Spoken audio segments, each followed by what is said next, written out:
Good day, and welcome to the UFC FightPass.com Rockhold versus Bisping Conference Call. Today's conference is being recorded. At this time, I would like to turn the conference over to Tom Wright, Managing Director, UFC Australia, New Zealand, and Canada. Please go ahead, sir. Great. Thanks very much, Vicki, and thank you to everyone who's joined us today ahead of our big UFC Fight Night Fight Pass event in Sydney, Australia next week, actually on November the 8th. We're really excited about this card at the All Phones Arena.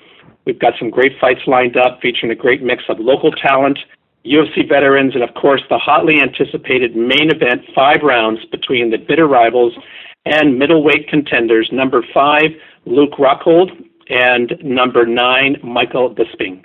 Both Mike and Luke are on the line, and we'll be taking your questions shortly. But before we do that, let me just take care of a couple of housekeeping issues, please and thanks. First of all, we have a limited number of tickets still available for this event, and those tickets are available at tickettech.com.au.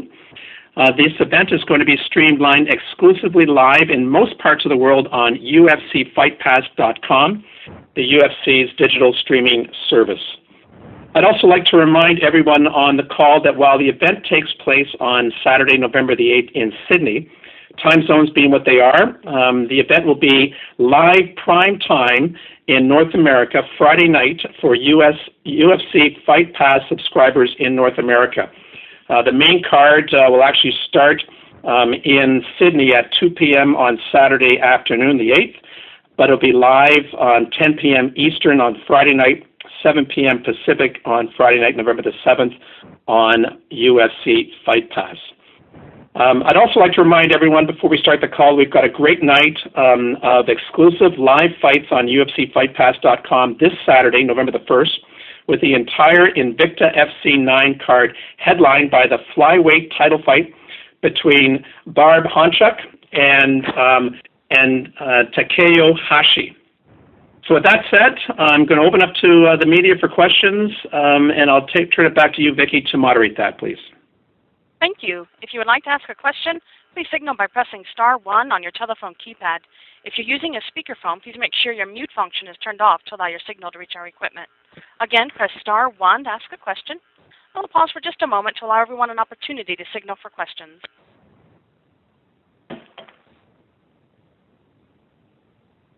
We'll go first to Jeffrey Harris with 411 Mania MMA. Hello, thank you all for joining us today. This question is for Michael. Michael, throughout your career, you've had numerous opponents who have performance-enhancing drug test issues, who have failed tests, and this includes guys who have wins over you, guys you've beaten, and now Kung Lee, who recently had his failed drug test suspension rescinded because of the manner of the way his drug tests were held. Do you believe that exonerates him, or do you believe he's still guilty? To be honest, I don't get involved in the processes. My job is to fight. I believe there's no smoke without fire, though, and because of certain technicalities and loopholes, he was exonerated. The suspension was rescinded. But as I said, I don't get involved in these matters. My job, what I'm paid to do, is to step into the octagon and fight. And I'll let the UFC take care of the bureaucracy. Now, for Luke, you're currently ranked number 5 in the middleweight division. A guy ranked ahead of you, Jacare Souza, is a guy you have a win over. Do you believe you're taking a big risk here by fighting Bisping instead of for going for a rematch against Jacare? I don't believe I'm taking a risk. This is another good fight for me. Another, chance to showcase my skill set and where I've improved and what I've done. I've already have a win over Jacare. I've beat him. So I don't understand exactly how the rankings work, but I'm just going to look to showcase my skills and in this fight. I'm very happy about fighting Michael, and I'm gonna go in there and perform. You've been challenging Michael to a fight for quite some time. Is the reason you're going after him, is it because of that remark he made about I beat you in training camp, so I have an unofficial win over the Strikeforce middleweight champion, making me the linear champion? it's definitely a bonus to shut his mouth and set the record straight on that note. He's just a guy I really haven't respected a lot of the way he carries himself around the sport. And it's on my, I've been around for a while, and I hear a lot of things and I see a lot of things, and I really don't care for the guy. I'm looking forward to shutting him up to myself and a lot of people. We'll go next to Heidi Fang with MMA. Hello, my first question is for this, just to follow up on that. What is it about Michael Bisping that you don't respect?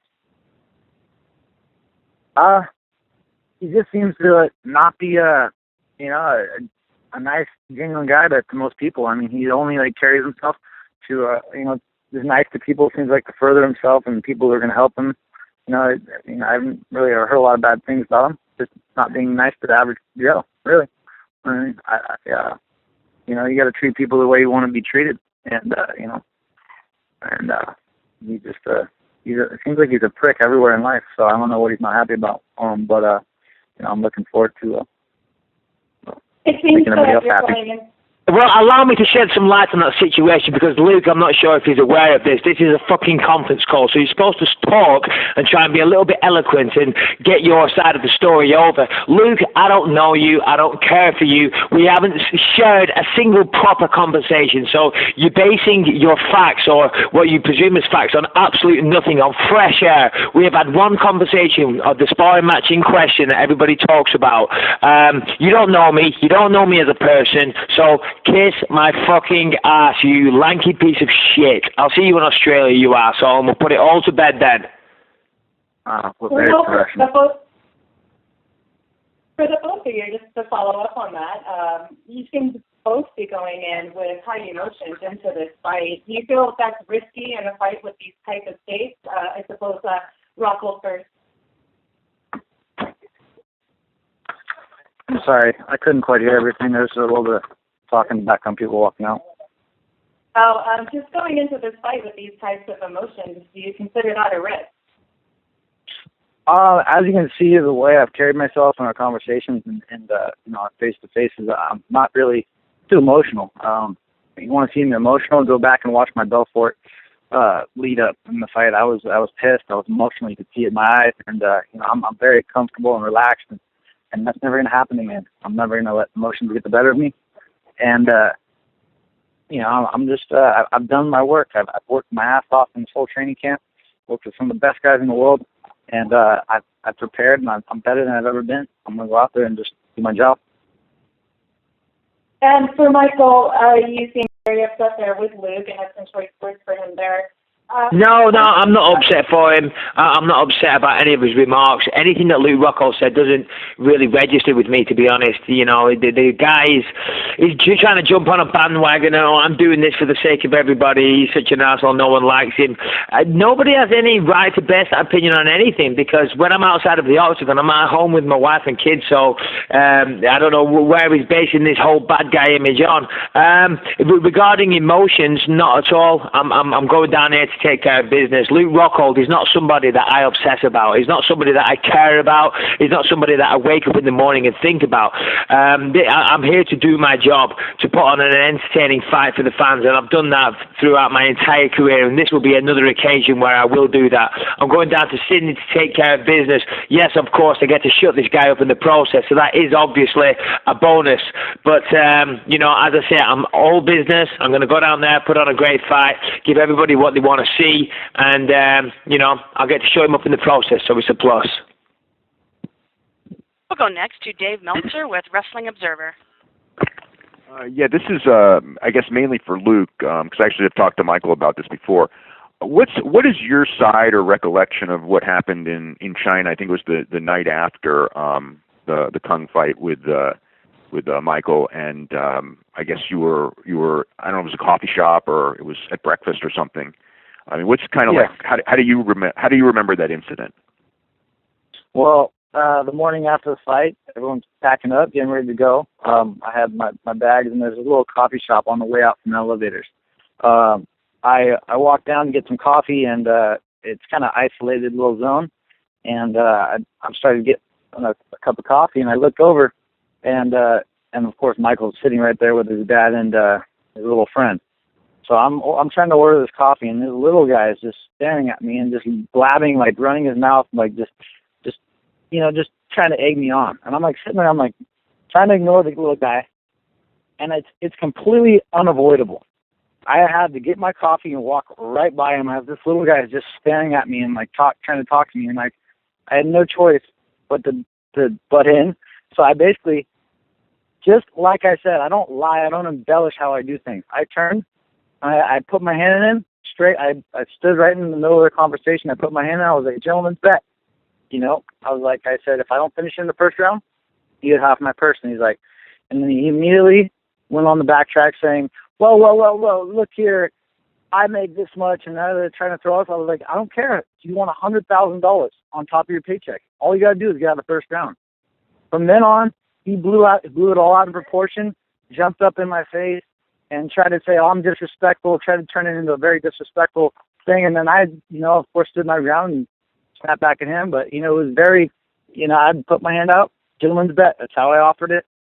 I didn't get crazy. The little guy was on my case, and it was an unavoidable situation. Okay, and allow me to clarify through the bullshit there. So he does admit that he walked over and challenged me to a bet when I was with my father. The guy that he's talking about in question doesn't say two words to anyone. He's one of the quietest human beings you will ever see. So he was that you could ever meet, and he's saying that this guy was staring at him, talking shit. Luke, you're a liar. You're an absolute liar. Nobody was looking at you. You came off, you interrupted, you showed a lack of class, and I'll punish you for it next week. No, you won't. And the fact of the matter is, I'm sitting there. If they can release my commentary on a fight, I'm sitting there commentating on his fight with Kung Lee on a Fight Pass commentary that I haven't released yet. But the little guy is constantly running over to me and slapping him on my back. You're next. You're next. And his dad even gets on the catwalk and points at me and says, "You're next." And they're just like, "He's gonna beat your ass." And like, I'm not joking when I say this. This went on for at least a couple of days prior to the event. So no, did you have like incidents? Was it with them or with Michael before the event in China as well? No, I didn't see Michael before. It was just I was in passing with those guys, and they were bringing me in the back, and I had to wait. I think I had to wait for this guy to pass. This is how it kind of began, and I was waiting for Michael and Kung to walk by the red carpet, and I was like, they're like, the UFC people were trying to get me behind the fence, and I was like, wait for this asshole to pass. And then his dad and the little guy overheard me say it. And then from then on, there's like, that fucking asshole is going to beat your ass, right after this and this. And then they just kept egging it on and coming after me because they overheard me say that. Now, you mentioned earlier in the call something about like you kind of think that you made some mistakes as far as whether it's mental before the Belfort fight. Is there anything like exactly what that means? I mean, as far as did you just get too hung up on certain things, or what's kind of like when you look back at that in hindsight? It's fighting Vitor Belfort in Brazil, my debut. There's a lot of things, I just took personally. I took a lot on my shoulders. Like, I want to beat him for myself and for a lot of reasons that are obvious. It definitely was an emotional time, and then the Brazilian crowd is very passionate, and everyone gets on your back in between, and the whole build-up. So it's, just the whole circumstance. Fighting Vitor too, of course, just his history with everything and who he was, is one of the best fighters. So there's a lot on the line there, and it just helped me release. I wasn't. The funny thing is, I wasn't really sure of how good I was as a striker. I knew I was good, but how was I going to compare with one of the best strikers of all time in there? You didn't compare very well because you got knocked out in the first round. Yeah, you got knocked out too. So I mean, not really. It wasn't the first round, though, was it? You shot straight away and then got knocked out. Great fight, good job. And you're blaming it on the pressure. All right. You got your ass kicked the whole time. All right, buddy. Back a little bit. Ooh, my little friend was picking on you. God bless. Hey, this is Michael Bisping at his finest. He's fight build up is fight build up. Your true colors show after the fight, and we all know you like to spit on people after the fight. So I mean, great, yeah. Go on. Anything else you can that's who you are. flag up from history? Go on. That is what you are. Your true colors show after the fight, and that's you. All right, go. All right, okay. We'll go next to Breck Okamoto with ESPN. Hey, thanks, guys. Dave kind of stole my thunder there. He basically asked Luke the exact question I was going to ask him. But I guess, Luke, just sort of talking about things you've talked about before, you said that this fight is very different than Vitor. Do you think that that's just because you've learned how to deal with it better, or is it just because this rivalry is just so different than the one you had with Vitor, your first fight? It's different. In a lot of ways. I've gained a lot more confidence in myself as a striker, and just letting things be, letting it go, just letting me fight my fight. Taking a loss like that is a humbling experience, and there's really, you can't go much further down. So, just gotta kind of, go in there and let it be. It was all the pressure of coming over and performing in the UFC, and I was just after that I was like, look, just relax. I'm better than these guys. Just fight and enjoy the process. And you question yourself a lot in your head, and you play some mind games. And I just found the right mindset for fighting and waiting for my opportunities, and gave me the confidence as a striker just being in there. I really, I just don't think Vitor was that good. I got caught with a wild kick, and I was starting to see things, and I know that I'm one of the best strikers in the world now, and you're going to see that in this fight. I'm going to completely outclass Michael on the feet and everywhere. When you talk about that pressure, how do you think it translated to the fight, though? Did you freeze up? Were you just in a range that you never meant to be in? How did it actually affect what you did in the cage?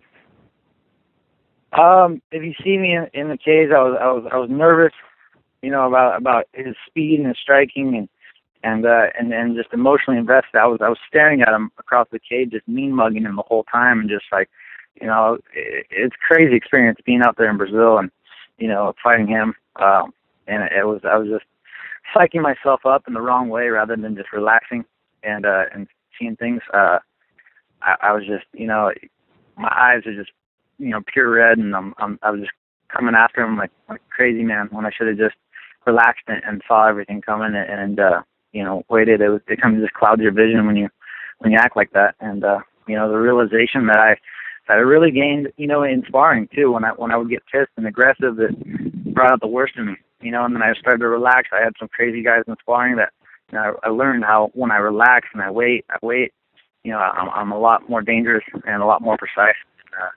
Between that training after that fight and that fight, there's a lot of a lot to look back on and think about and reflect. So during this whole build-up with Mike, have you felt yourself get angry at all, or is that just something that doesn't even happen anymore? Or is it still something that you have to work on when you've got a guy who's talking to you during the build-up to a fight? No, I've been through that before, and I promised myself it's not going to get to me, and I know how to carry myself. It's completely different. I don't feel it, like I did with Vitor. I was emotionally pissed, and now I'm just, it's confidence. There's a lot to do with it, and relaxation, and I'm very confident I'm going to go out there and do my job. Okay, thanks. Good luck to both of you.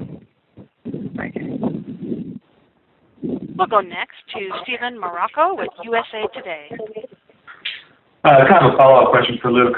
Has it been worth all the added questions and added attention on all this bickering back and forth? Has it been worth it to call out Mike and get this fight? Has it been worth to call him out for all the extra questions, the added attention, having to be in the same room with him, all these things that understandably you have a different relationship to them now, but I'm wondering if any of this has been burdensome at all, all this added attention, or has it been worth it? It's fight. It's a fight. People love, the talk. People love a feud, a genuine feud, and this is what they're getting. I don't like the guy, and I'm gonna voice my opinion, and I'm gonna sell a fight. I'm a competitive person. Whether we're talking, whether we're fighting, and I'm not gonna lose it all to this guy. I'm excited. I'm selling the fight. He's selling the fight. and it's going to be even more. The pre-fight hype is nothing compared to what you're going to see from November 8th in 7th tier. Do you think you guys did that? I don't know how I should say that because it's the 8th there and the 7th tier. So I keep going back and forth on that one. It's kind of different. Yeah. Well, I guess a question for both of you. Do you think you guys have done a good job selling the fight relative to some other grudge matches? We've seen, obviously the upcoming Jones-Cormier, Aldo Mendez. How do you guys think you've done? I mean, no one can compare to what Jones and DC did, but I think we're doing all right. Mike? For me, it's not a case of trying to outdo other fighters and this and that. Obviously this is an intriguing middleweight matchup, and it kind of sells itself. As Luke has told everybody, he doesn't like me, and so of course, he's not at the top of my Christmas card list. So there's certainly no love lost between us. We're both two highly skilled individuals that bring it. Luke, for all the disdain that he feels towards me, he is a good fighter and he does fight well, and so do I. So. That has all the ingredients for a highly watchable fight. So that kind of sells itself, and of course with all the bad blood going into it, I've just been myself as usual. And as he said, you can't really compare anything this year to John Jones and Daniel Cormier. That's the best pre-fight hype ever. But we've still got a week left. You never know. We'll see what happens at the press conference next week.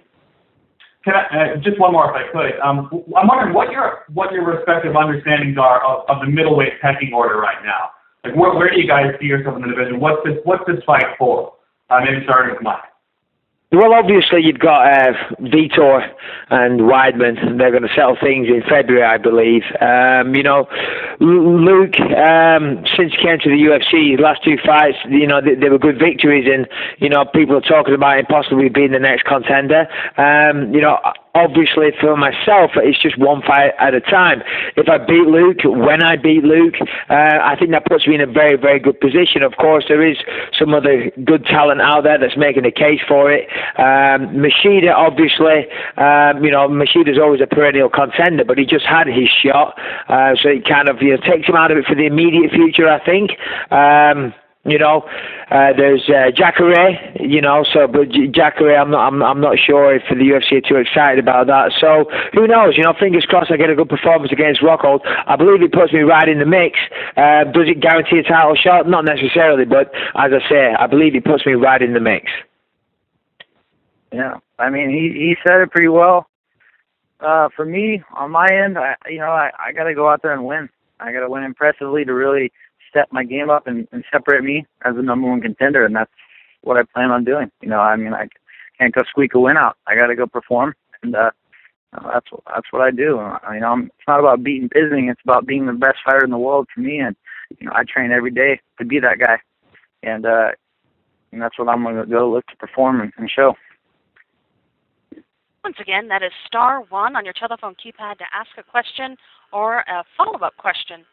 We'll go next to Damon Martin with Fox Sports. My first question is to Mike. Mike, I talked to you a couple days ago, and I know you said openly about the whole comment you made back in the day that started this whole thing, the unofficial Strikeforce champion, kind of making a joke, and you apologized to Luke. But looking back on the whole thing, do you regret, actually saying that comment, or seeing where you're at now with this big fight, main event, one of the biggest fights in the middleweight division? Do you really regret actually making that comment? You can't go around your life, live your life, regretting every comment that you make. I made a light-hearted remark, and it was a joke. And if he had a sense of humor, he maybe would have got that joke, because I thought it was a pretty good line, the unofficial Strikeforce champion. Listen, a sparring match has no bearing on what's going to happen in a fight. Of course, we've all heard Luke's multitude of reasons why he didn't perform that day, and he's probably right. Listen, sparring has no reflection on a fight. It was just a light-hearted remark. Was it a little bit disrespectful? I suppose it was, and that's why I instantly apologized. I've been known throughout my entire tenure as a fighter to say things sometimes, and it certainly wasn't designed to be respectful or disrespectful. But I guess it kind of came off that way. So, as I said, that's why I did apologize. Do I regret it? No, I don't regret it. I certainly got a good laugh out of it at the time, and here we are. We're both going to get paid well out of it next week. We probably would have been matched up regardless of whether or not I said that, but it certainly it helped throw some fuel on the fire for this fight, definitely. And Luke had said earlier today, and I'll follow up with Luke in a second, but he had said earlier today in an interview that he doesn't believe that you're a real fighter, that you actually enjoy fighting. Now, I don't know if you heard that comment, or I'll just kind of tell you right there, that's what he said, that he doesn't believe you enjoy fighting and you're not a real fighter. Your response to that? No, Damon, let's retract that. I didn't say he wasn't a real fighter. I said he doesn't enjoy fighting. Excuse me. I enjoy the process. I have a good time in there. He just seems like he's building himself up. He's very psyching himself up. He's slapping himself, and he doesn't really seem like he relaxes, and he keeps that a little tense in the fight, and he never really, I'm smiling, and I really enjoy fighting when I'm actually in the cage. And I don't really necessarily like the build up, but when I'm in the cage and they shut that door, that's a fun time for me. That's a good time. So I don't see it in him. I analyze fighters from every bit of them, from how they fight. I do my homework, and I just haven't seen it in business. He seems like he'll fight to the bitter end, but I just don't think he really enjoys fighting. Okay, well, it's clearly obvious that if you've been analysing me, you clearly don't have a psychology degree, so quit the amateur philosophy there, because, listen, I love Damon, this is who I'm talking to right now, not that gobshite. I love fighting. I truly love it. That's why I do it. Nobody puts a gun to my head and makes me fight.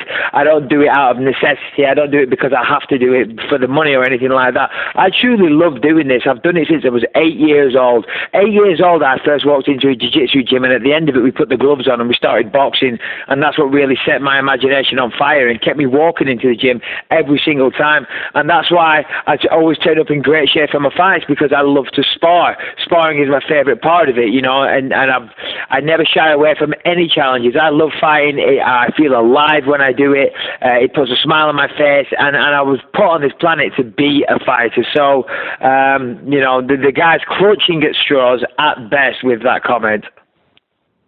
Awesome. Thank you very much, guys. Thank you. We'll go next to Adam Ireland with MMA Canvas.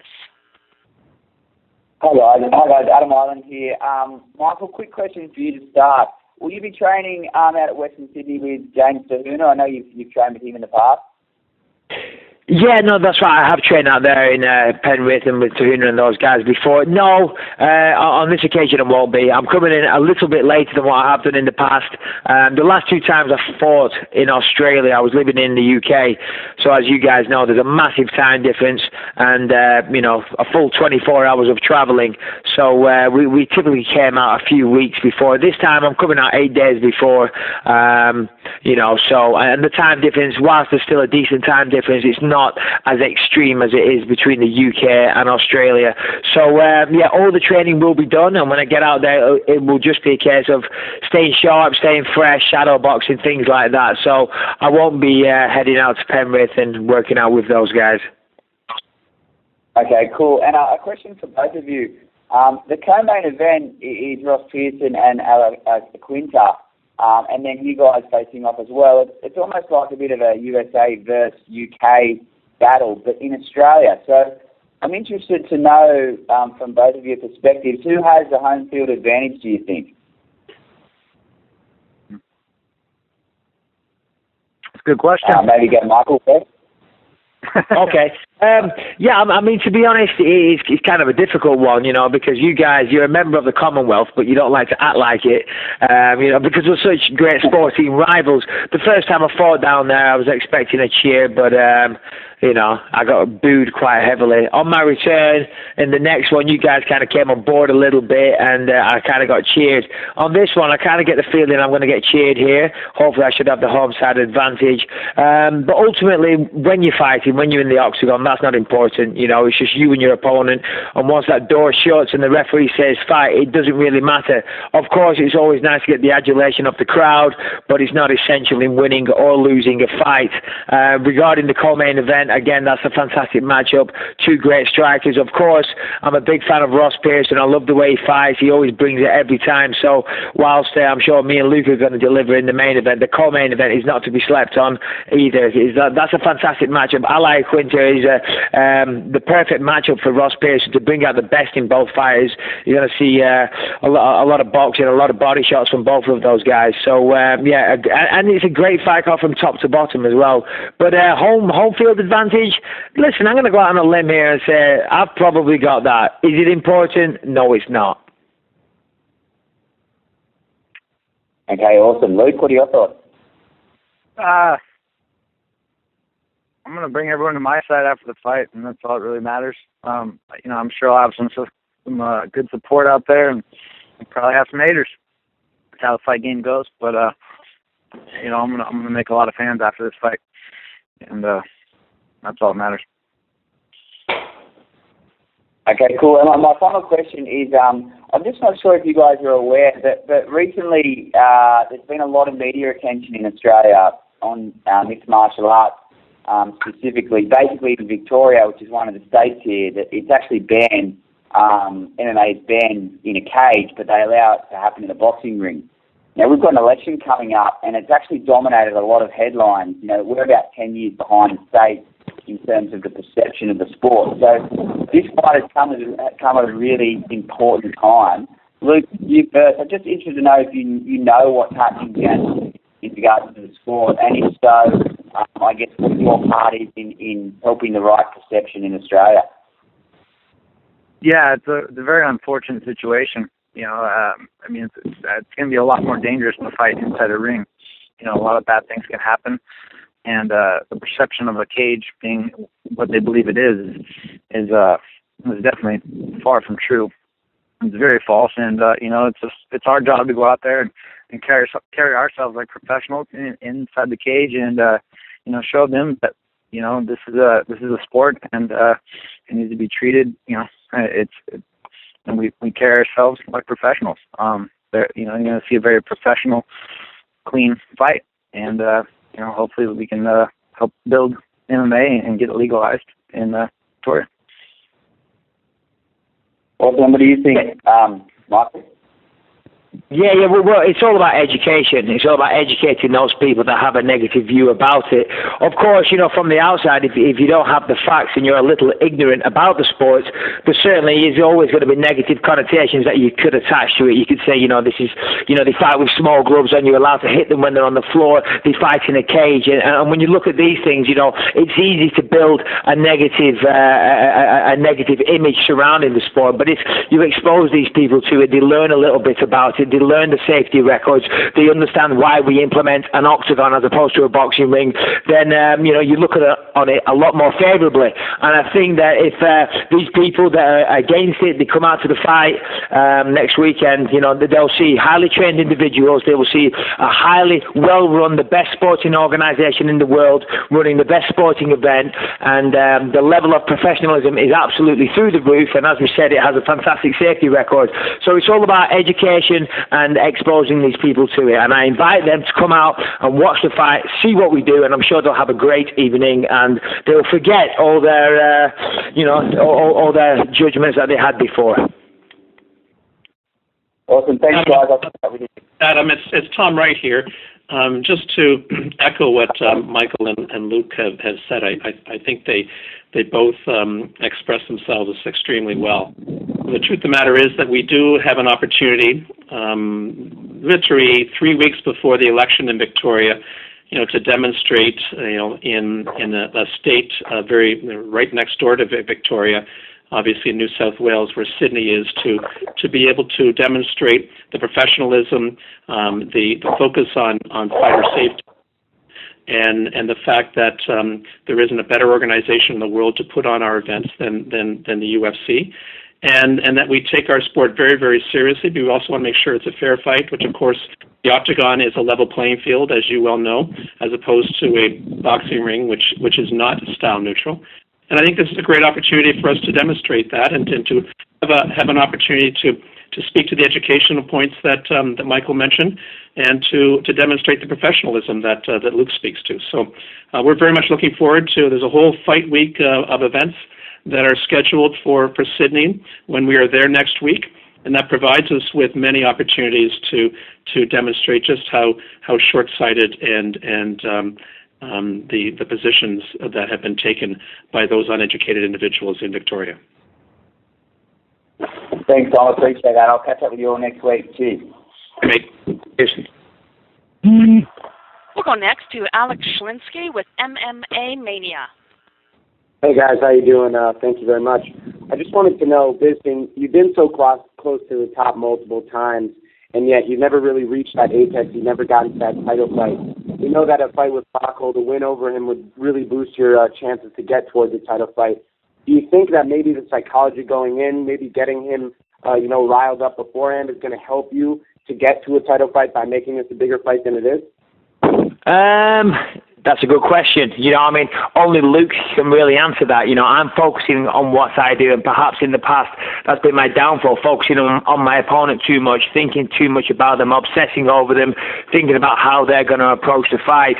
I'm too long in the tooth to do that these days. I'm too experienced. I just focus on what I need to do.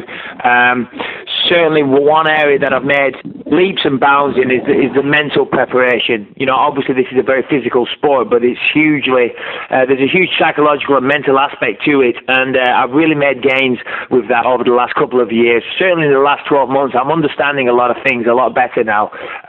So yes, I've got to the top of the sport, and then I fell short.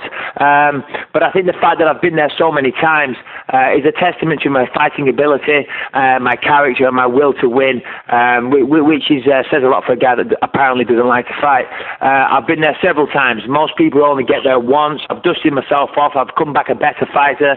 I've truly learned from all my losses, and I'm still as hungry as the first day that I ever put a pair of gloves on.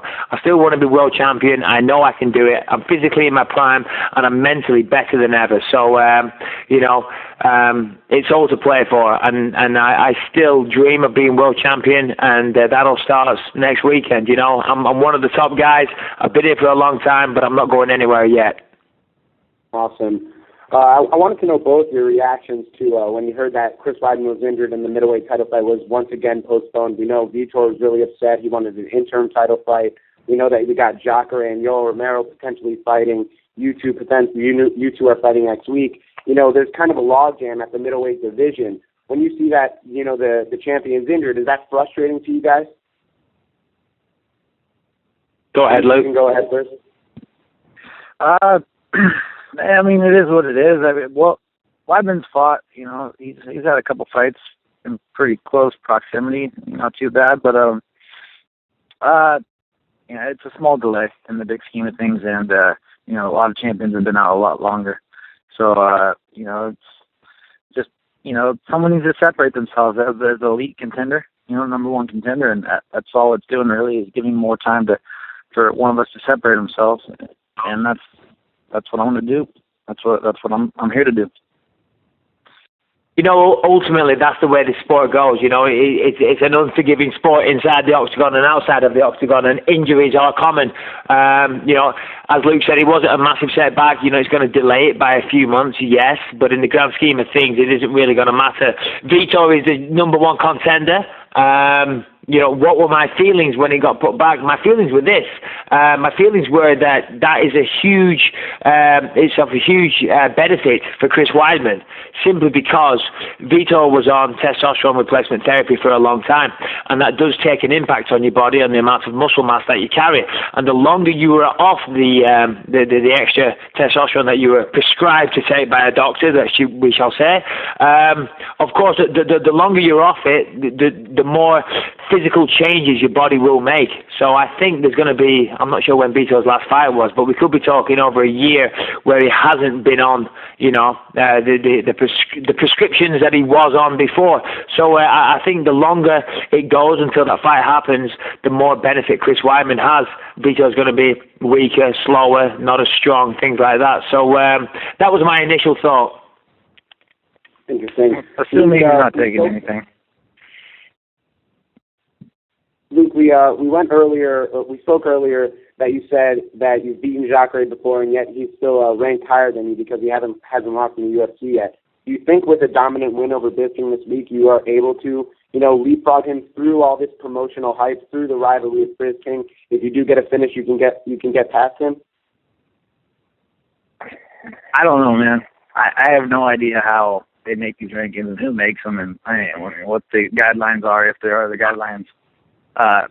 Jacare jumped me, beating, I believe, Chris Camozzi, and I lost to Vitor Belfort. So, that should give you some perspective on how they work things, That's when he jumped me in the rankings, I believe. So, I'm just going to fight my fight, and I'm going to show, what I do. And, hopefully it gets respected and acknowledged. Thank you guys for your time. We'll go next to Kasper Rozalowski with Submission Radio. Hey guys, my question's for Michael. Michael, when we spoke to you in Sydney last, you told us you believe that Luke won't want to stand with you and will probably take the fight to the ground. I'm just wondering, coming into the fight being about a week away, is that something you still believe? Yeah, 100%. I think that once he steps in there with me, he'll realise that it's not as easy as what he's forecasting it to be. And this is mixed martial arts. It's not a kickboxing or a boxing match, so there's other facets to the game, of course, and I think he will. I think he'll shoot. I think he's looking at my Tim Kennedy loss and how he was able to take me down and hold me there. I think he's underestimating my wrestling and my takedown defence, and he thinks he can expose an apparent weakness there. Of course, I will prove otherwise on the night. As I said, when the fight starts, he'll understand. He'll realise that he's in. That this ain't the walk in the park that he thinks it's going to be. And then when it doesn't go his way on the feet, I think he'll shoot for a takedown. Fantastic. And I have a follow-up for Luke Rockhold. Luke, you discussed some areas in the fight that you're very confident in. I'm just wondering, what do you think your greatest strength or advantage over Michael will be, come November 8th here in Sydney when you guys match up together? The difference between me and Michael, our fighting skills, is the same difference between our beards. I'm just more of a man than him. Great. Well, thanks for that, Luke. I guess we'll there you go. There's the insight for you there. He can grow slightly better facial hair, so therefore he's a bigger man and he's going to win the fight. Good on you, Luke. Well done. You got more pubes on your face. I'm gonna outstrike him. I'm gonna. Oh, here we go. An actual intelligent answer. Go ahead. The floor is yours. I love it. The thing is, when me and Michael were sparring, he was the one shooting. He was the one trying to wrestle, and I wasn't even standing southpaw. I switched my stance. There we go. The excuses again. So I'm very confident on my feet. Michael's good. I can't take away. He's good. He's technical. He's got good footwork. He's got a lot of movement. I think that's the thing that throws off a lot of people. He's always moving his arms, his feet. He's constantly circling away from the power. He knows what he's doing on the feet. He's good. He's about to realize I'm on another level right now. He's in for a rude awakening. I've just gained so much more in every area. My last couple fights, you haven't even really seen what I've done. With the Philippou fight, good striker. I showed a couple things, but my boxing game has evolved so much more than what you saw there, and my kickboxing, I think really feels my power. And I'm not really shy to give my game plan away. I'm going to lay some heavy kicks on him, and he's going to wake up from those, and he's going to realize, there's a big difference between me and him, and he's going to be in for a rude awakening. Thank you very much, Luke and Michael. Looking forward to the fight. Yep. That concludes today's question and answer session. At this time, I will turn the call back over to Tom Wright for any additional or closing remarks. Thanks very much, Vicki. I appreciate it. And thank you to everyone who's been on the call. As we chatted earlier, we're really excited about the November 8th event, UFC Fight Night Fight Pass, Rockhold versus Bisping, November the 8th at the All Phones. I want to have a special thank you to both Luke and to Michael looking forward to seeing you guys in Sydney next week. Travel safely, and hope everybody has a nice evening tonight. Thank you very much. Thanks, Tom. Thanks, Tom. Michael. See you, Luke. See you guys. That does conclude today's conference. We thank you for your participation.